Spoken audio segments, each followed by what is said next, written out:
Ayon kay Maring J, hindi lang naman daw sikat ng araw ang nagtataglay ng vitamin D. Good morning mga bear! Maaga na naman nga ako nagising at naligo. Pero this time mga bear, mas nauna nang lumabas yung sikat ng araw kaysa sa akin. 6:30 pa nga lamang to ng umaga pero si Haring Araw, akala may galit na galit na.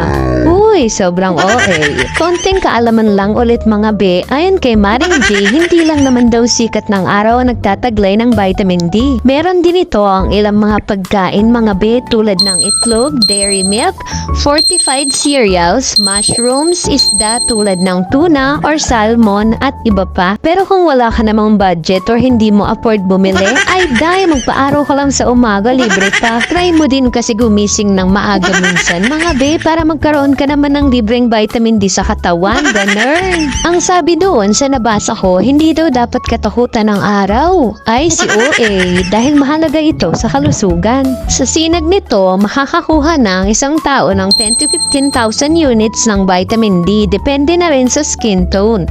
Sa skin tone, pero kung ang isang tao daw ay may kaitiman ng budhi, ay ang balat pala, mas matagal ang kakailanganin ng exposure. Kaya para sa mga OA dyan at ako tumitim, hindi mo naman kailangan magpaaraw ng mahigit isang oras, be. 30 minutes lang mga be ay sapat na, pero nakadepende pa din daw ito sa skin tone na meron ka. Kung may kaitiman ang balat mo, dapat daw ay mas matagal ang exposure sa araw. Pero kung ikaw naman ay maputi, sasapat na siguro ang 30 minutes na exposure sa loob ng 6 or 7 to 9 ng umaga. Pero ako, bilang magtatatlong linggo ko na nga itong ginagawa, 6 pa lamang ng umaga, minsan ngay pasikat pa lang ang araw ay nasa labas na ako. At natagal ako dito hanggang 7:30 ng umaga dahil hindi pa naman masakit sa balat ang sinad nito. Bilang gusto ko nga magkaroon ng konting pagbabago sa aking pangangatawan at kalusugan, nag-set ako ng goal at minotivate ko yung sarili ko na gawin ito kahit 5 beses lang sa isang linggo. At sinimulan ko nga ito sa pagdidisiplina sa aking sarili. Kung dati ay late na ako nagigising,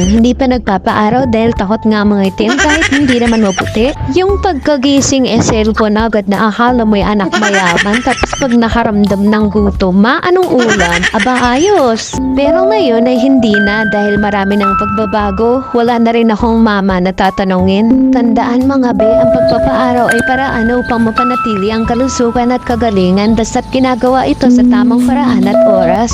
Disclaimer lang mga be, hindi po ako doktor or expert sa mga ganito. Sinasabi ko lang po ang mga nababasa ko kay Maring G. Lamang po, bye-bye!